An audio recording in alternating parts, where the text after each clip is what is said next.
everyone, and welcome to this edition of Fantline. I'm Minister Marvin Fant, and I thank you for listening in.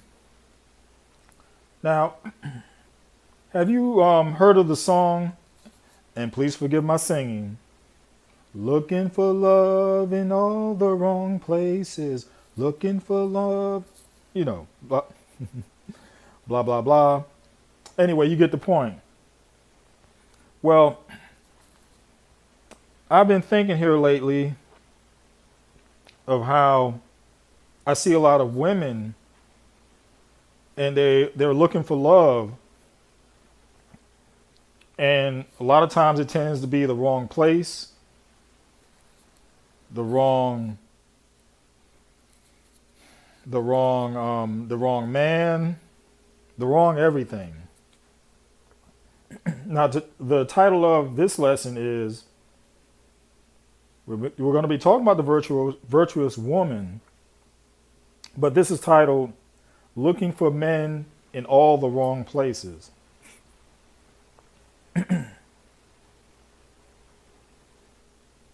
Now, today's woman, she is aggressive.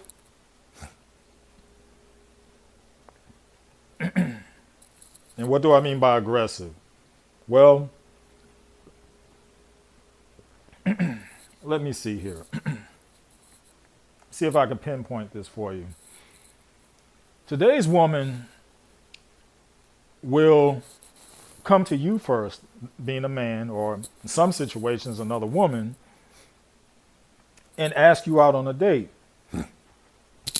Compared to, years gone by, when it was traditionally the man.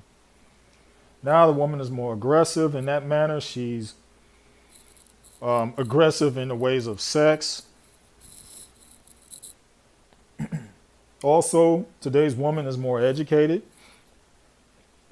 You have far more women going to college, far more women graduating in comparison to men, especially as of, compared to yesteryear. You have more women in politics. More women who are athletic. You see more women now getting into sports. It was kind of taboo for a woman to get into sports, from years gone by. But now you see more and more women into athletics. And physically, I don't know what's going on in the water, food, or whatever, but it seems like little girls are now having the bodies of young females.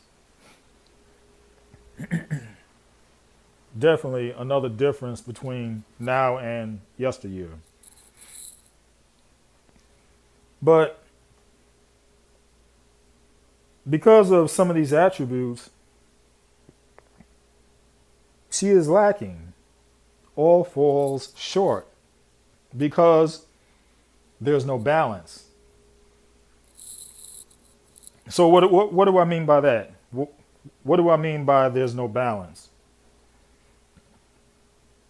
Okay, let me break it down for you. Let me go back to her being aggressive. Well, when you get a woman who wants to, in their mind, level the playing field, so to speak, want to be just like a man.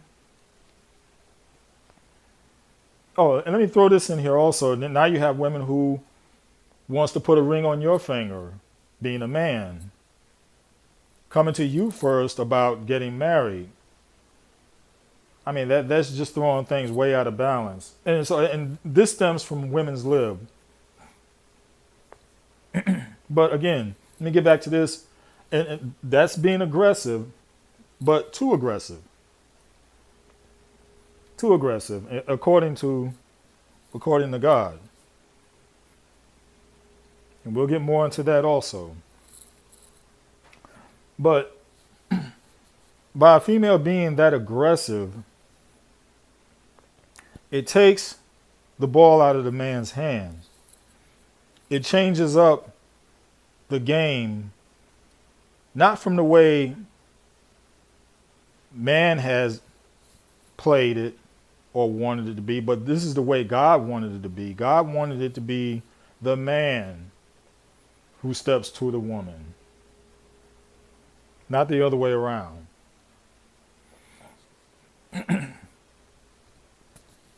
And remember, I'm coming from God's perspective on this. Now she's career oriented, and that's with the more education, being athletic. She's into politics. Now she's wanting to put those things before her family.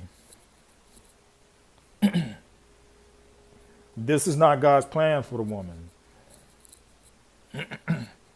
Now, I know some of you are thinking, okay, this sounds barbaric. This is the Stone Ages. We can't go back into the 1950s or whatever. Well, this isn't my thing. This isn't my plan. This isn't what I came up with. This is what God came up with.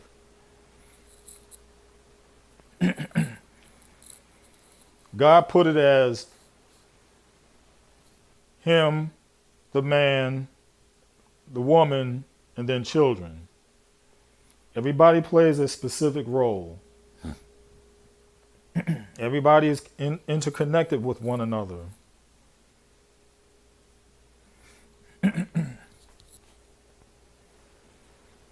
And no, God did not want the woman. The woman's prime position, and some of you may get bent out of shape when I say this. Some of you may get mad, but I'm coming from God's point of view. Now, you can disagree with me, or you can jump on board with me, but know who God is. Read the Bible for yourself. Check out all throughout the Bible, and it's not about a woman being put down. It's about the role in society. It's all about the roles in society.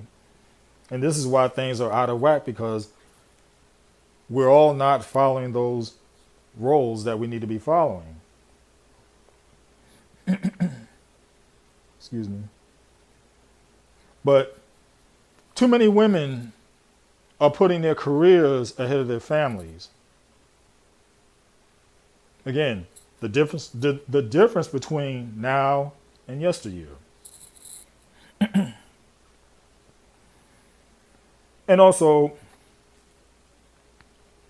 I talked about the physical attributes or nature of women now. They're more, say, well endowed. And some of you, and you know who you are, some of you use that to your advantage in the wrong ways. Some of you use that to your advantage in the wrong ways. You use your body. I've seen too many females, or heard of too many females, who will use their bodies to get cars, to get furniture, to get money, to get whatever they desire out of a man or even some women. And that's not how you go about things, if you're looking to be the virtuous woman. You don't go about being a virtuous woman by putting career first over family. Because I know some women out there will be saying, well, I got to get my paper. Yeah, I'm taking care of my kids. But you are. I'm not going to deny that, but there are a lot of sacrifices being made. There are a lot of sacrifices being made.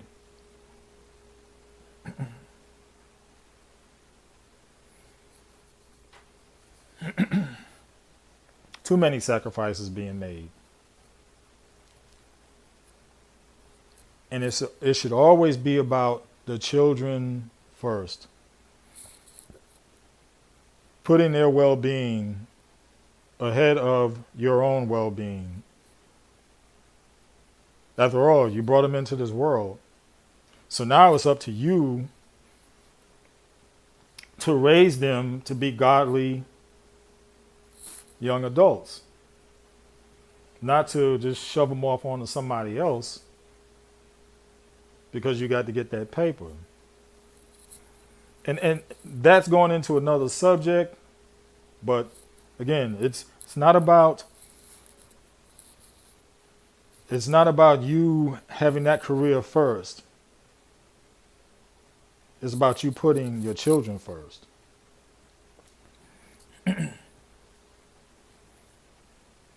And then also getting back to being aggressive.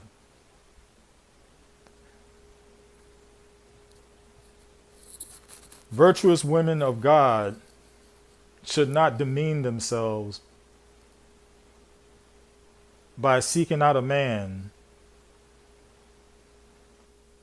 She should be respectful or be respected, and she should have enough. I put and use this term also, and use this also, respect for herself,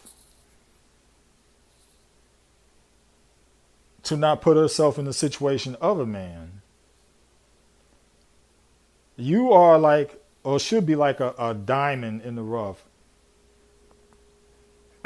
Flawed, but still, but polished. Flawed, but shining. Flawed, but special. Whereas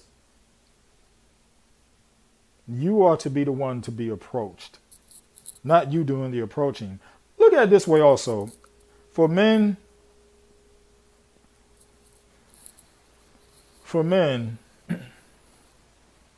we are the nature of hunters. We like to, say, go on the prowl.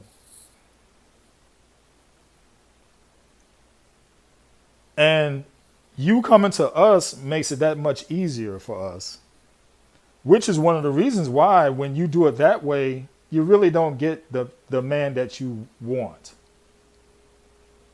because you made it too easy for him.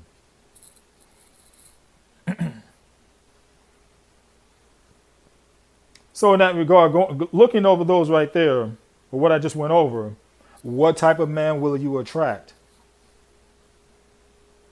What type of man will you attract? Will it be a God-fearing man who's trying to go by all the ways of the way God wants him to be? Being respectful, being kind, being with that one woman, opening doors, being a gentleman, taking care of the household, meaning taking care of the bills, working and not being lazy, not gambling away the money or drinking up the money or drugging up the money.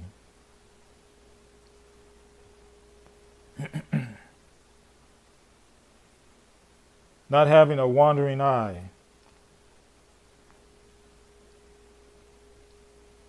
Not cursing. Going to church every Sunday.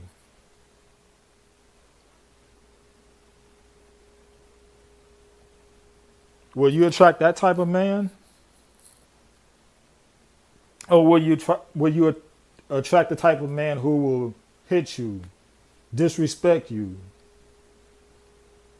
mess around on you?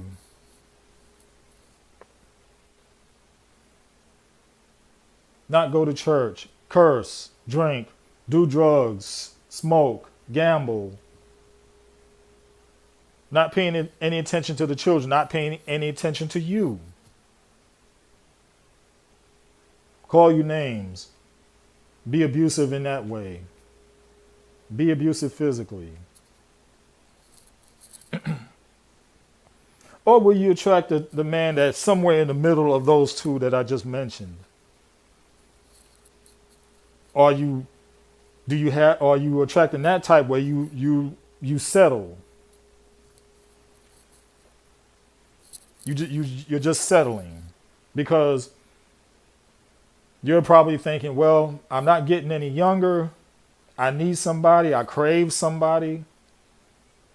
So you just most likely get the first thing that comes along. So which one will you attract?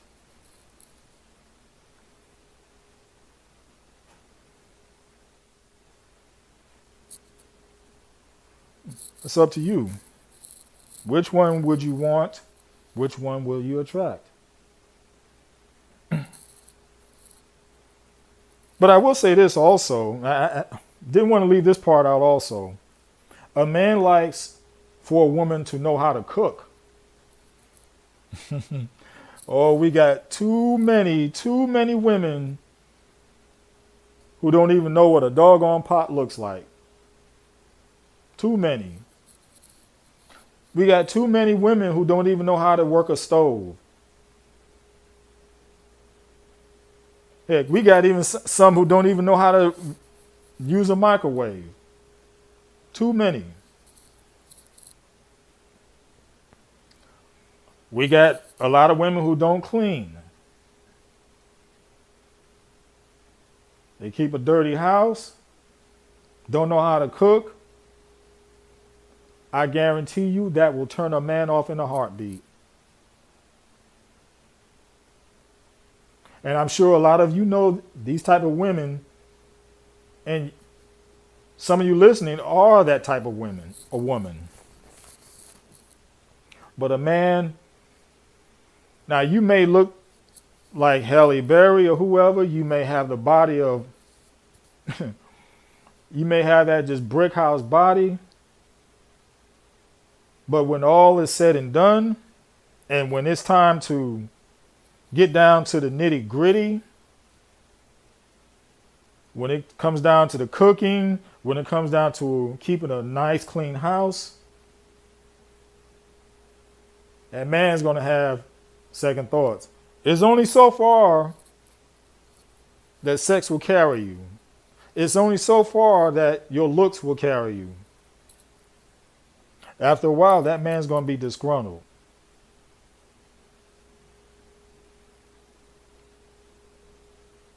He's going to be angry. And you're going to start looking elsewhere. Don't care how good you look. He's going to be looking elsewhere.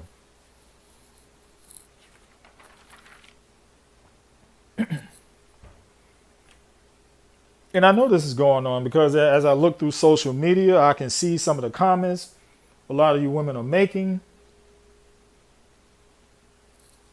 And first of all, why are you cutting down your man on social media? Why are you cutting down your man to your girlfriends? I mean, I've heard some just ugly, awful stuff going on.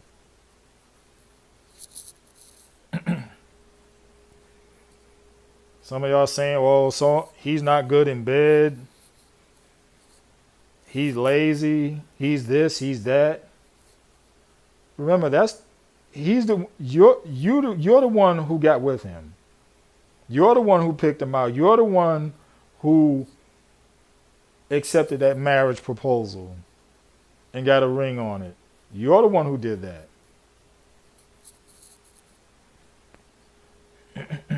Now you want to dog him out.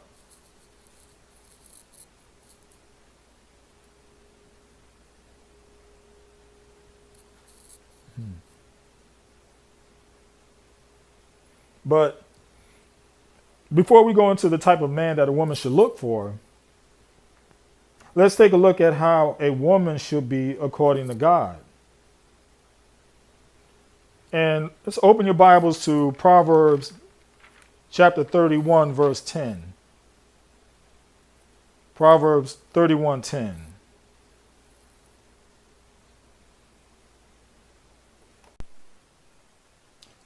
Okay, I'm going to read Proverbs chapter 31, verses 10 through 30. A wife of noble character, who can find? She is worth far more than rubies. Her husband has full confidence in her and lacks nothing of value. She brings him good, not harm, all the days of her life. She selects wool and flax and works with eager hands. She is like the merchant ships, bringing her food from afar. She gets up while it is still night. She provides food for her family and portions for her female servants. She considers a field and buys it. Out of her earnings, she plants a vineyard. She sets about her work vigorously. Her arms are strong for her task. She sees that her trading is profitable, and her lamp does not go out at night. In her hand she holds the distaff and grasps the spindle with her fingers. She opens her arms to the poor and extends her hands to the needy. When it snows, she has no fear for her household, for all of them are clothed in scarlet. She makes coverings for her bed. She is clothed in fine linen and purple. Her husband is respected at the city gate, where he takes his seat among the elders of the land. She makes linen garments and sells them, and supplies the merchants with sashes. She is clothed with strength and dignity. She can laugh at the days to come. She speaks with wisdom, and faithful instruction is on her tongue. She watches over the affairs of her household and does not eat the bread of idleness. Her children arise and call her blessed.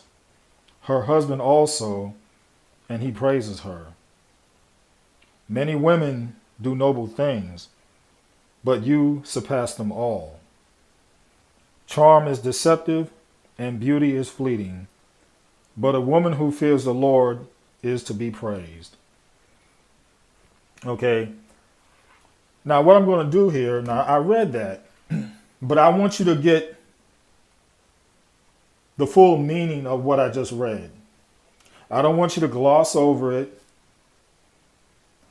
So what I'm going to do is go back into it, and we're going to dissect what is really being said.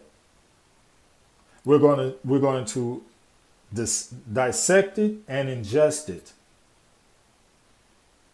and take it as food for thought and see what's really going on. Okay, let's go back to verse 10. We're going to start back there. Just give you a few seconds here. It says, a wife of noble character, who can find? She is worth far more than rubies. What that is saying is she is priceless. She can't be bought. She can't be swayed. She is a priceless woman. There's no amount of money you can put on her to come out of her character. There is no amount of smooth talk you can throw at her to lose her dignity.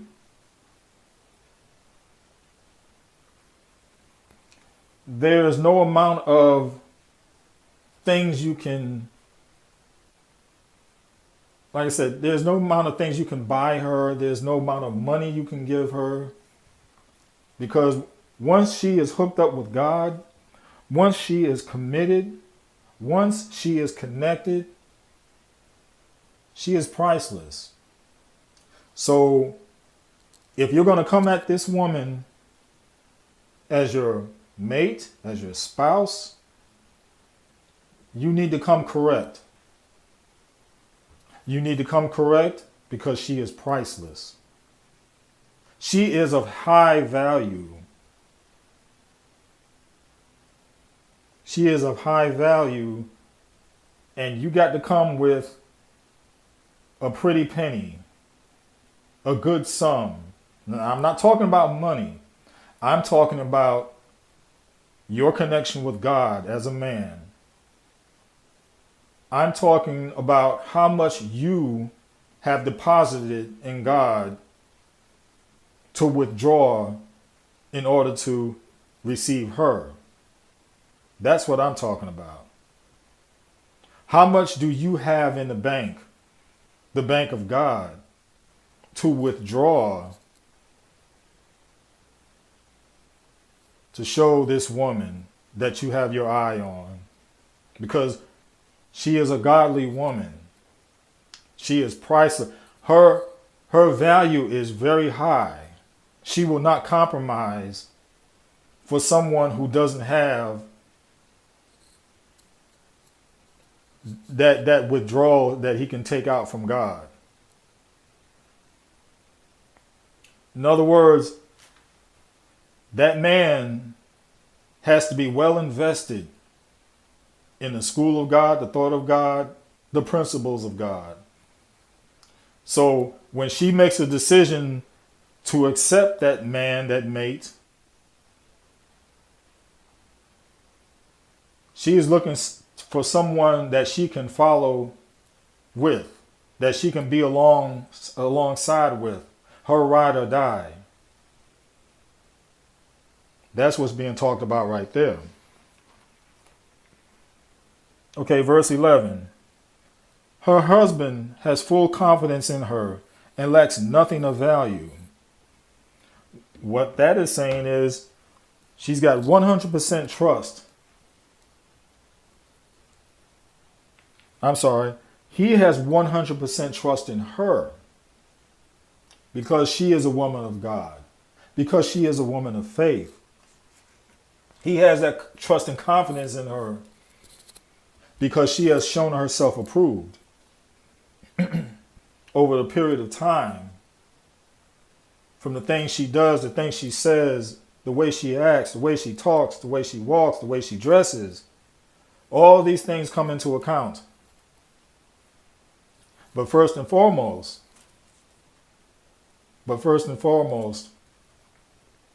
he has that trust because she is that woman of God. Okay, let's look at verse 12. She brings him good, not harm, all the days of her life. And that one is quite simple. She looks to do good by him. Because he is of her and she is of him.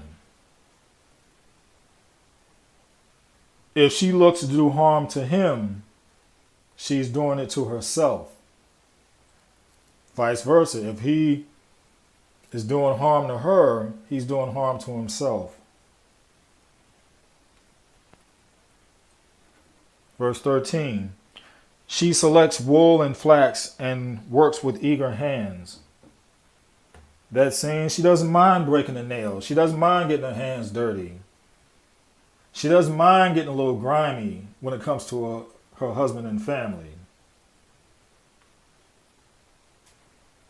You got some women out here, now when it comes down to the nitty gritty, we're talking about family, they don't want to make that sacrifice. They'd rather have the vanity over the well-being of their family. And this is saying sometimes you got to break a nail. in order for the success of the family to move forward. You got to do a little sacrifice here and there. Or with some people, every day is a sacrifice in order for the good of the family. Verse 14. She is like the merchant ships, bringing her food from afar. Now, what this is saying, she is willing to go out of her way for her family. Whether it's 5 miles, 10 miles, 30 miles, she is willing to go out of her way to get that good deal, to get that good bargain, to do well by her family. Even if it means traveling afar, doing what is necessary for the good of the family. Verse 15. She gets up while it is still night. She provides food for her family and portions for her female servants. Now, this one, I know the end part of that, got you snickering a little bit, because most of you, probably all of you listening to this, don't have any maids. But what this is saying is, from the goodness of her heart, even if you have maids, you still treat them well. Even if you have some sort of servant, someone that's helping you, you still think of them and you still treat them well. And that she'll be all night for her husband and family. Just say, give you a quick example. Say if your husband works second shift, this woman of God, she will prepare the meal, set it to the side for him, and even wait till he gets home, so that it is there for him. That's what that is talking about. That's just one example right there. It's not saying, okay, you just fend for yourself. Even though you've been out working, you come home late, here's your meal right here. It's ready for you. Now, she may have fallen asleep, but the thing is, she's got the plate there ready for you. Just pop it in the microwave, because I know just about everybody has a microwave. Pop it in the microwave, let it heat up, you're good to go. She thought of you. She prepared the meal for you. She had the plate ready for you. That's what we're talking about. Verse 16. She considers a field and buys it. Out of her earnings, she plants a vineyard. And what that is saying is, if it's applicable, she has a garden. She's tending to the garden. She's getting food from that garden, and even or other things that come into play, whereas money that she's earned, she will buy for the family, always putting the family before herself. And I will add real quickly, with the husband too, putting the family before himself. But since we're talking about the female right now, that's what that's the gist of that, putting herself before the family. Verse 17. She sets about her work vigorously. Her arms are strong for her task.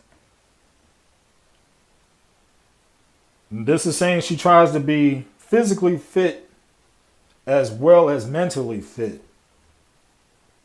This is a woman who has not let herself go, because she knows in order to continue the task at hand, not only to serve God, but to do right by her family, she tries to be fit. She works out. She watches her diet. Because in order to do God's will, to provide for your family, you need to take care of your temple, which is your body. And I see a lot of people failing in this. But we need to take care of our body, and she is a good example of that. She's taking care of her body along with all these other things. Verse 18. She sees that her trading is profitable and her lamp does not go out at night.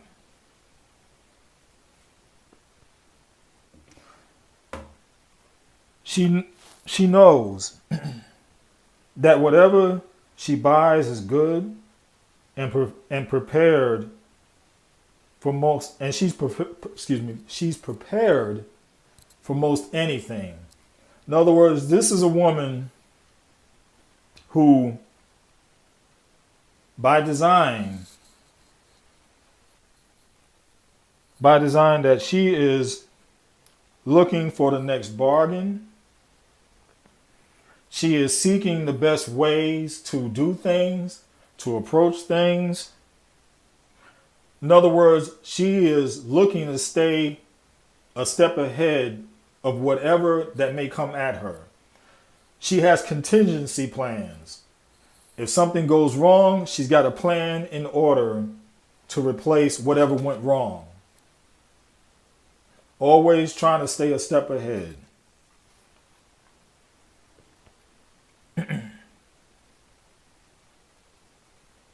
Verse 20.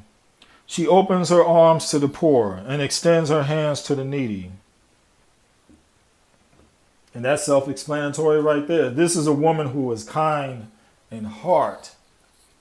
And she's not looking to showboat. She's not looking to make demonstrations of publicity for publicity. She does it from the kindness of her heart.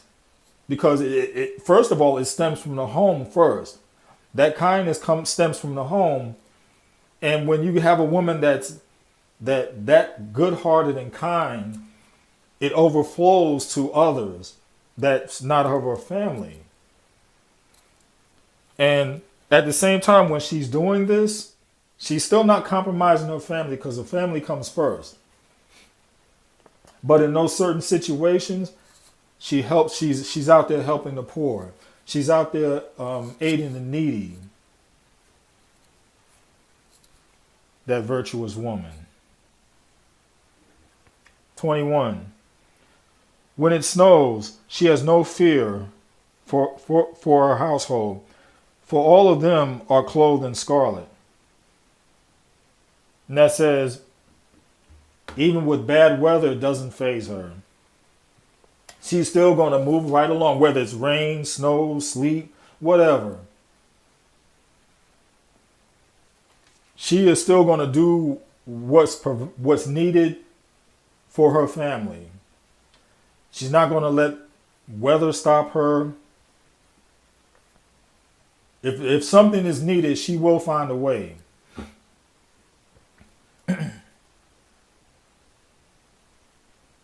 Verse 22. She makes coverings for her bed. She is clothed in fine linen and purple. In other words, this is a woman who knows how to sew. Now, that is something that is sorely missing, sorely lacking in today's woman. The ability to sew, the ability to piece together clothing that may have been a little tattered, torn, or whatever. But this woman here, she has become a master at it because it has been handed down to her. But the thing is, not just handed down, but she listened to, whether it be mother, grandmother, whoever. And see, a lot of women today, and I truly think they have some of these people in place, but they were not willing to listen to them. They were not willing to pick their brain. And if they were being taught, they just refused. They didn't want to take that in because they're looking at it as going back into the Stone Ages. No, it's not going back into the Stone Ages.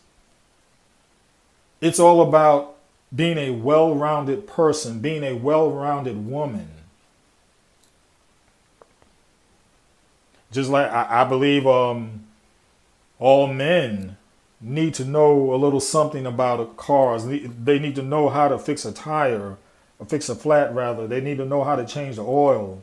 Now I know with some of today's vehicles, the way they're configured makes things a little difficult, but still, we are to know the basics. So that's just like with a woman. She needs to know the basics. She needs to know the basics of how to cook, clean, sew, just things like that. That's really taken for granted.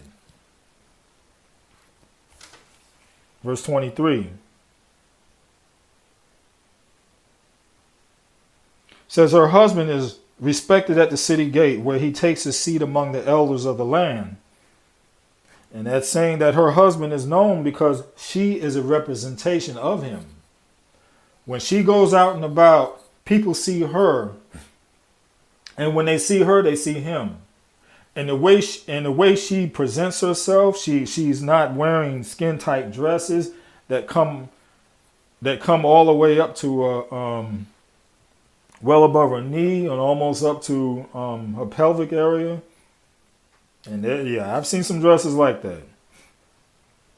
She's not dressing provocatively. She's not flirting with everybody.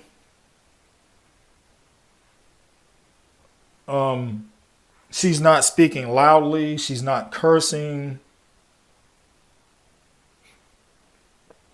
This is a woman who realizes that when she goes out, she is a representation of her husband. So when other people see her, they see him. And when they see her as being well dressed, respectfully dressed, well mannered, not loud, well educated, they see him. So in that regard, then when they see him physically, after they've seen the wife, he is automatically welcomed with open arms because of her.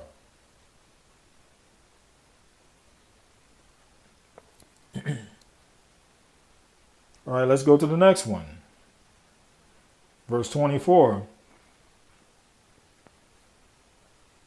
She makes linen garments and sells them and supplies the merchants with sashes.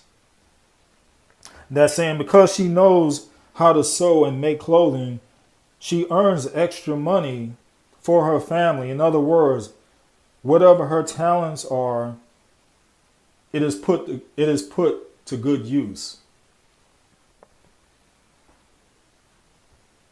So whatever her talents may be, she applies it and puts it to good use. Whether it could be flower arrangements, decorating, whatever it may be. But she's learned how to make a profit off of it and helps her family out in that area also.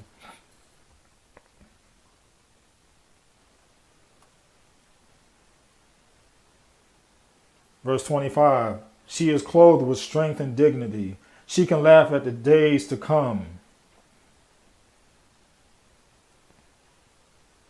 Because of her, and that means because of her well-doing and strength and honor, she will not be overlooked in due time. In other words,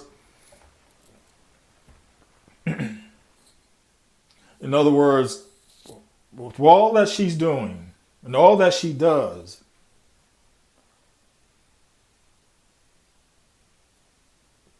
God will not overlook her because she is as it says, clothed in strength and dignity. And she can laugh at the days to come. Some of those days may be hard, but she knows who she is in God, and God will not forget her for that. She is a blessed woman. And like I said, and she will not be forgotten by God of that, because she will be repaid back also in terms of her family, her husband, her children.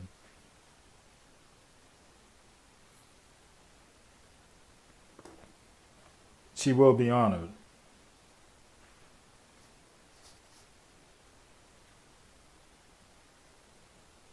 Verse 26, she speaks with wisdom, and faithful instruction is on her tongue. And that's saying she is wise and honest. This is a woman, when she speaks, people listen. When she talks,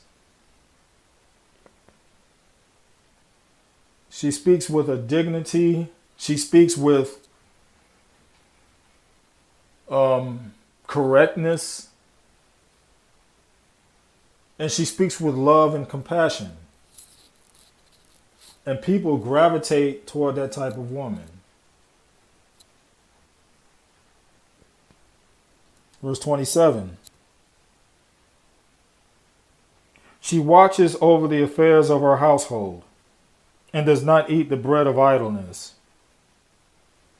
What that says is she looks well to how things go in her household and doesn't get into gossip, discontent, or self-pity. She's not one of these women who she's going to troll Facebook or anything on the social media and gossiping all day long, or gossiping with one of the neighbors. No, her attention is going to be on her household. She could care less of what's going on with Mary Jane down the street or Susie Q down the hall. She's not concerned with that, because like it says, that's gossip. She's not wrapped up in her in self-pity, and she stays away from women who are this way. She stays away from women who are gossipy. She stays away from women who speak nothing of discontent, discord, because things are going wrong in their household. She doesn't want that spirit to jump off on her. So she stays away from that type of woman or talk. Verse 28. Her children arise and call her blessed, her husband also, and he praises her. Right there, that's self-explanatory right there. Nothing more to be said, because she has done so well by them, that she has shown love and compassion so much that they just heap praises on her. 29. Many women do noble things, but you surpass them all. That's a compliment right there. That's a high compliment. Because many women are good, or they're good mothers and wives, but because you put Jesus and husband in that order first, you are the best. Because you get what God is saying. Because when you have that order of Jesus and that husband following Jesus, and therefore you follow that husband, that is the way God wants things to be. Everything lining up. Everything lining up.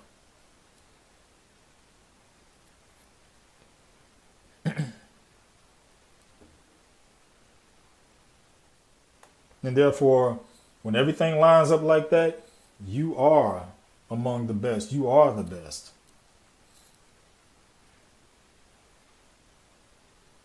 And 30, says charm is deceptive and beauty is fleeting, but a woman who fears the Lord is to be praised. Yes, charm and grace are deceptive, and beauty is just a mere fleeting thing. But a woman who is of God, first and foremost, will be praised. She will be uplifted. She will be exalted. And the thing is, I know some of you women who will say, well, yeah, that sounds fine and dandy of having, that order of God, husband and then wife and then children. But I don't have a husband who's like that. I don't have a husband who's godly. I got a husband who goes out and drinks and gambles and does this and does that.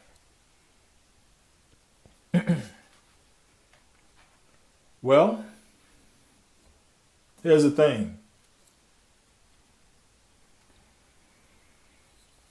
Here's the thing. You made that choice to marry that person. You made that choice to marry that person. And I wish that you would have got information like this beforehand. Because I think it's very, very important that we as individuals get loaded up with information beforehand before making very extreme and important decisions like getting married. But since you're in it now and learning after the fact, now you have to make the best of the situation. Now you have to pretty much be an example to what the word is saying for you to do. And I know it's going to be tough. I know a lot of prayer is needed, but it can be done. Now, it's not saying that the word is not saying that you be a doormat. You don't be a doormat for anybody. What I am saying is, in those situations where that spouse is applying themselves to God, that's where you follow that chain of command. That's where that obedience kicks in. Because he doesn't want you to, I'm talking about God, he doesn't want you to be obedient to someone who is abusive to you, who just doesn't give you any respect. So that's why I say when those opportunities come up and that person is making a concerted effort, then that's when you have to be aware and knowledgeable to apply yourself.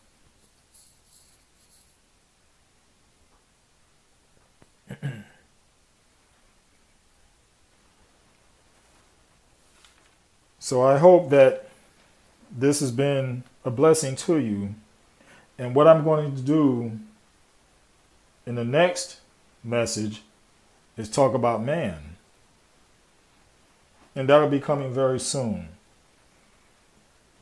But for any of you listening who are not saved and would like to give their lives to the Lord, the door is open for you to receive right now. Tomorrow is not promised. Matter of fact, the next minute is not promised. But what you can do is have a surety. Because Jesus made a way for us to have everlasting life. This flesh that we're in right now is just a casing. It's just a casing. Because once we leave this flesh, or this flesh is done and withers away, our spirit remains. And that is who we are. The spirit and the soul being our personality. That's who we are. We're not of the flesh. It's just a housing. It's just a casing. So, if you're not saved and would like to be, because like I said, the next minute, hour, day is not promised. So please don't say, well, I can wait, because you don't know when you take your last breath. And I don't care how physically fit you are or whatever.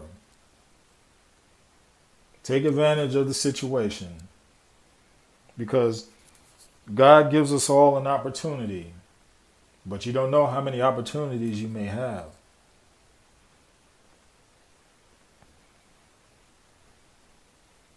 And if you will repeat after me, this is from Romans 10, verses 9 through 10. If you declare with your mouth Jesus is Lord and believe in your heart that God raised him from the dead, you are saved. For it is with your heart that you believe and are justified, and it is with your mouth that you profess your faith and are saved. So if you said these words and believe in your heart that Jesus died for you, took in your sins, then you are saved. And that's all it takes. You don't have to have a ceremony, although it is a big thing, because once you get saved, the angels are rejoicing, because another one is in the midst, is in the family. But like I said, Jesus died for your sins, my sins. He went through pain and suffering like no other person had ever gone through anything before. And he did it for you. He did it for me. And that is love. Just the ultimate love that you can receive. And one of the greatest gifts ever. Matter of fact, the greatest gift ever. So if you receive Jesus as your Lord and Savior, I'd like for you to get with somebody that you know who is saved. Get with that person and let them know what just happened. And start going to a church that you will feel comfortable with as much as possible. And then start eating of his word, receiving his word, and begin to grow as an individual and as a Christian. I thank you for listening. And I pray that you have a glorious and blessed day. Until we meet again, goodbye.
Fill me up, God. Fill me up. Just the voices say, fill me up, God. Fill me up, God. Fill me up, God. Fill me up. One more time, say, fill me up, God. Fill me up, God. Fill me up, God. Fill me up. Somebody clap your hands and raise up your voices.